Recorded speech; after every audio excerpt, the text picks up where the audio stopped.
বিশ্বাস করো, এটা ছিল আমার দেখা নর্থ কলকাতায় একটা চিপেস্ট ক্যাফে, যেখানে মেনুতে খাবারের দাম শুরু হচ্ছে মাত্র 15 টাকা থেকে। তো সেই দেখে আমরা প্রথমেই নিয়ে নিয়েছিলাম একটা স্ক্রাম্বলড এগ, যেটার দাম ছিল মাত্র 30 টাকা।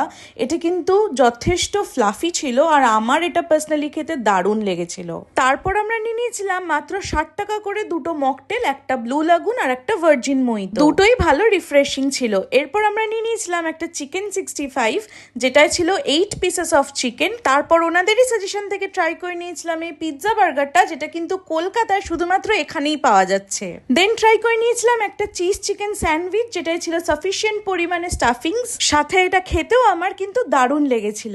লাস্টলি আমরা ট্রাই করে নিয়েছিলাম আরো একটা কোল্ড কফি। জানি এবার তোমাদের সবার জানতে ইচ্ছা করছে যে জায়গাটা কোথায়, কারণ কলকাতায় কিন্তু এরকম ক্যাফের সত্যি অভাব আছে। সো মানিকতলা থেকে খান্না যেতে মানিকতলা অটো স্ট্যান্ডের একদম পাশে লোকেটেড এই জায়গাটার নাম হচ্ছে দত্তাস কিচেন। তাহলে বলো, এবার দিলাম তো একটা হিডেন জেমের খোঁজ।